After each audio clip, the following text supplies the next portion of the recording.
I was told recently that experience is the best teacher, but I also know that it is wise to learn from the experiences of others.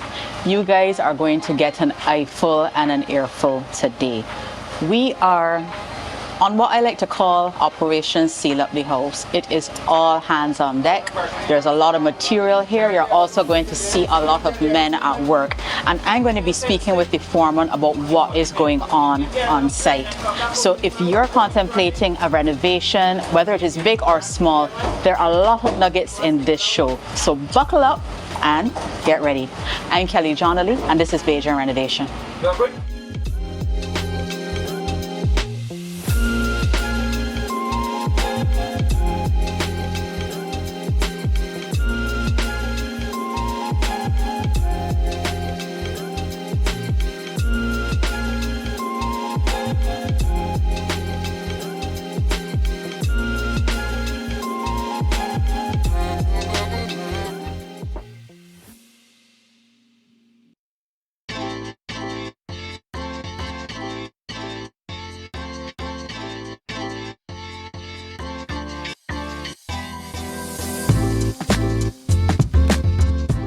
So it's safe to say, for those of you who are new here, that we've been making a few changes to the original structure.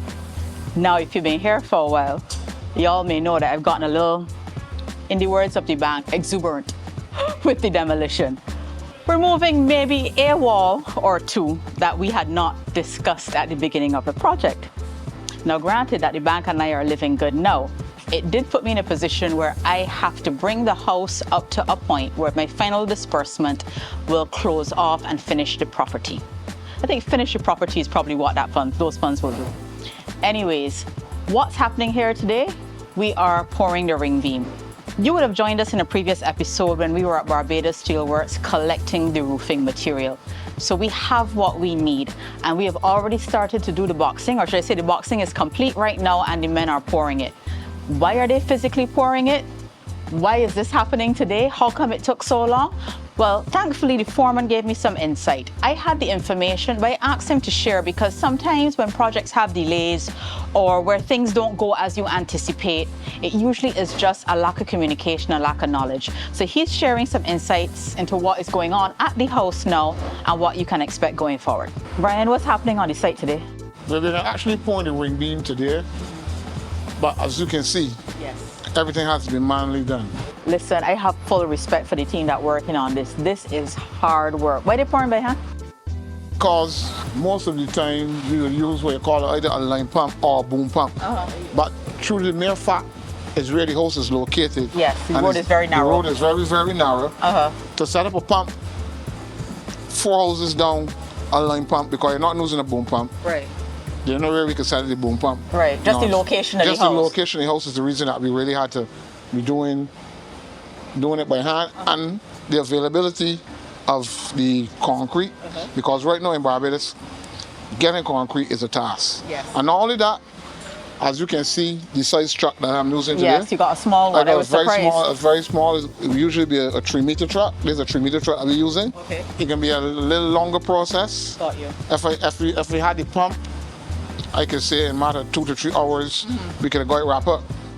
But you know, it's interesting because a lot of times, and you know, that's why I appreciate as you explain things to me, because people would say things taking long and not understand why, right? Because I remember we were doing this last week, but as you said, the truck was too big to make the turn. To make the turn. Right? Right. So, and then you found a cost saving measure, because if we run a line, you were saying it was more money. It would be more money if we have to run a line, because we have to run the line from at least 2 to 3 houses down. Oh, no thing. That to me would be, it may be a waste of material also, because line pump tend to, I won't want it to sound bad, but waste material in between. So the dripping and just the spillage. And the spillage, and then you go looking at you're not on your property. You're messing up other people's places. Some person's space. So all them things you got to take into consideration. But all in all, with the hand pour too, it helps you to control, as we just said, the spillage. And it helps us to control the finishes properly, because with the pump is tend to spatter a lot because it's pressure. But when you're pouring by bucket, like who the guys here doing, that's true, because they're not really seeing anything missing. You're not going to get that spillage and you know, the whole wall dirty up and, you Got know. you. Right. Then another question that you was asking me earlier is the conduit work. Yes, because I remember, I mean, me not knowing anything about rewiring a house, I was very surprised when That's you what- told me yeah. the electrical conduits need to be in before. Yes. Why? Because you're not building from ground up. There's an existing structure. So some guys will call it tracking, some guys will call it chasing. So we gotta chase the floors and we gotta track the walls to get in your conduits. Yes. Because it's not like we are putting a ceiling in the actual house. Everything is going to be actually what we call close board. So we gotta get those conduits in to loop from point to point. Got you. Because it's everywhere. Like you got here now in the floor for the kitchen. Yes. You got conduits coming along this way. I am seeing. These conduits now, that's one plug that will loop to another plug. And then everything has to go right back to the meter base. Once you track, you put in the conduits, and then we will cast it so you will know that you got all your loops in place, all your connections will be I consistent. As opposed to you're gonna come back now and say, oh, Ryan, but you want to plug in that No, corner. Ryan, after we seal up this house, it's sealed here. I got to start to cut another set of tracks. So all of this that you are seeing here on the floor Yes. is the reason to get everything back to the main panel. Well, this was, I could tell you, just seeing how the electricals go in was very informative, right? As it is now, like for the light switches and for the lights in the lighting, Yes. you would always have you got a loop to the light, one to the switch. Got you. So the conduit's got to be in the ring beam.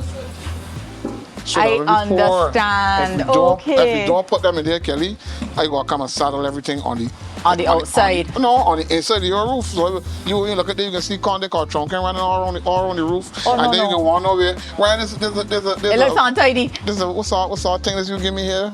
So that's the reason for all of this. And then early in our conversation, you were asking me about the hurricane straps. Yes. So now, as you can see, Yo, those are the straps. those are the straps. So some people tend to put them in before, but from my experience, Yes. I like to put them in the actual day that the concrete is going to be poured. Lay them out accordingly, properly, so that when we start to put on your structure, like I don't hear you saying, "Why would I missing one?" No. So we don't go to that extreme in terms of rushing. But I think this is the first time that most people will be seeing, unless they work on a job site, what hurricane straps look like when they are going into a roof. We know that where to get them, but I can't tell you that I've ever seen where they go. So when you work on, most of the times, a lot of people come after the fact. Yes. When the structure is, when all the beam fill is on and everything. So your beam fill will come after now, and then these straps now will loop over all the rafters, and you'll be secured. Secure. So another question for you, because a question I get on the series a lot, right, is how to select a contractor, but I'm going to put it in the reverse, because you obviously now deal with the homeowner. What are some things that a homeowner can do or be mindful of to make your process easier? This can sound facetious, but I'm going to say, if you are looking for somebody to do work for you, yes, you will have advisors outside of the person, but sometimes people tend to take too much different people's advice and don't listen to the contractor. Yes. I'm not saying that the contractor is always right, because sometimes we make mistakes. We do make mistakes. But if you got a contractor and you sit down with the contractor, you all work out X, Y, Z. Don't wait till when you get to the stage that you're going to start the project that you go back to somebody else. Oh man, I ain't doing this no more. Because a lot of people does that. Yes. A lot of people do that. I actually told that to somebody. I said, when you give workmen instructions, you gotta be prepared to stick with what you say, because when you go and recalibrate, you're doing the work twice, and you're also not paying for the work to be done twice. And from my experience, from my experiences, you would go and, for instance, we will put it on this floor, we will put it on the floor. Somebody will come and tell Kelly, man, you need to do this, you need to do that. But then when the problem arises, you hear, oh, but why didn't you advise me differently? What do you think? But you go and listen to somebody else, you listen to the contractor no more. No, as somebody that doesn't even have any experience in building, they build one house and appoint themselves contractor too. My thing is, you have companies, you have bosses, you have workmen, you got thing. This man that is on the ground, Yes. he is the man that sometimes people neglect. Okay. You gotta listen to the man that on the ground, cause he's the person that physically here. You may not, I may not be here every day. So if one of my guys call and say, yeah, boss, we got a little issue. Yeah. But I think in order for we to get around it, we do it this way, we do it that way, we do it. Sometimes you gotta listen to them because the workmen are real important to your success. Yes. You gotta got your workmen in a good frame of mind, so that your work can go forward without minimal setbacks. This is another question I get. Now, I got fortunate working with this firm because you guys do work for my dad. So I have seen the work before, but there are a lot of people who are building that might not have the benefit of, choosing someone they've seen their work.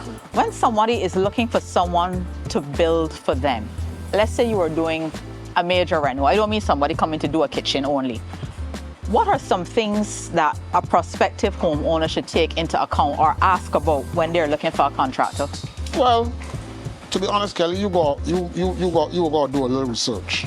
It's best to do a little background check. Yes. Then now we're doing a little background checking because you got to know who coming on your property, Yes.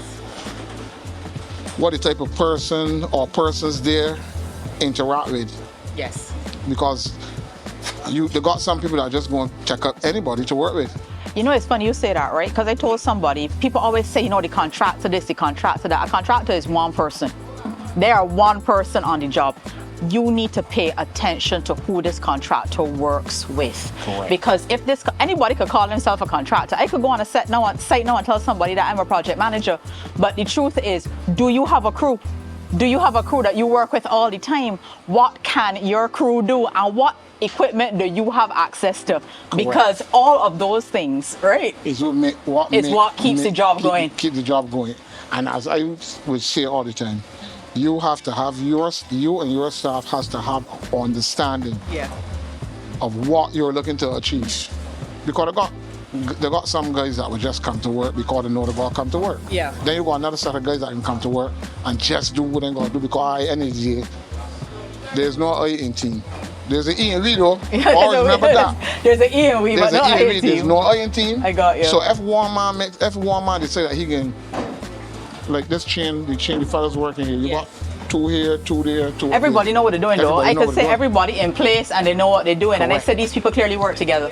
So if you have guys pulling against one another on a site, you will have problems. And I guess you said that goes into the research and not just the contractor, because the contractor is one person. The contractor will go and select people based on their expertise. Yes. And that sometimes come back to haunt you because everybody don't hold strong with every decision that the bosses or the foremen would make. But then, it's a working process. You work with guys, you get to know whether you can work at 7:30 in the morning. But and as I come here, I get to know the team. Paul may get here at 8:30 because that's the thing. So you gotta give, and I can tell you this, in this type of work, you have to be able to give and take. Yes. Because and for right now, as we stay here now, in this hot environment, I advise my fellas to take breaks when they feel down. Yes. Because you cannot expect a man to produce under this type of humidity. I don't care who disagrees with me about that, because if a guy comes here to work and collapse, I understand. You understand? So you're gonna make the fellas, and you're gonna make the fellas comfortable. Well, I appreciate the insight. Let them work at them own. Like this morning, Michael is my senior mason. Michael tell me straight, he working from that side. Yes. Well, then we working from that side. Go ahead. Okay. I ain't gonna tell mama, I want you work here and go so. No, well, I could say the team has good synergy, and from I got here and they started to pour, it's like clearly there was a plan in place. Always. Everybody know where to stand in, everybody know where to go, and I have not seen a break in activity since. Yeah, because this type of work, Kelly, when you're doing this here, you do it and just get over. This is not stick up nothing. This is stick up. No stick up. If you slow down with this and you start, you can get a little. You need the momentum. Right. Keep your momentum going. Yeah. And that we can do. They're gonna don't mind, you can hear the call. Just so they can start calling with the one. Man, you don't do this fast enough. You don't do this thing. That's all right. But that is they will work it out. That's a part of it. That's what's keep it. That's what's keep it going. You understand? So. But thanks for the insights. Right. So where I'm standing now is the area where we used to have a garage. This is going to be enclosed and become part of the main living space. So if you were checking us out for previous episodes, you'll realize that we've already filled the base with marl because there was quite a drop off. You might see here there was a step here, and then there was a step further down. So we're coming out to what we now call floor level, and that is also what is happening in the bedroom. This is what the team calls easy work, meaning that it will be probably one of the last areas to fill. For the next 2 days, they're going to be focusing on pouring the roof. And as you see, it's a manual process, but coming back to fill here with the truck is simple. So don't worry too much about what's happening here. As far as the construction and the rebuilding of Humpty Dumpty, getting this roof on is a priority. So once this roof is on, smooth sailing from here. Okay guys, so you got an earful and an eyeful. You sent quite a few questions this week about things I've learned along the way, and a lot of the questions centered around how to choose a contractor. A few things were highlighted in terms of doing some research, but for me, it's always been clear communication. For many people, a renovation is a one-off experience. You're not going to come in knowing what you want, you just won't know the outcome. And what I have found is by having information along the way, it has really helped me to manage my expectations as a homeowner, but in many ways manage my budget. I hope you continue to find this series helpful. Next week, I will get into more details about the contractor experience and share those things that I think you may find helpful. But until then, I'm Kelly Johnley, and this is Bajan Renovation.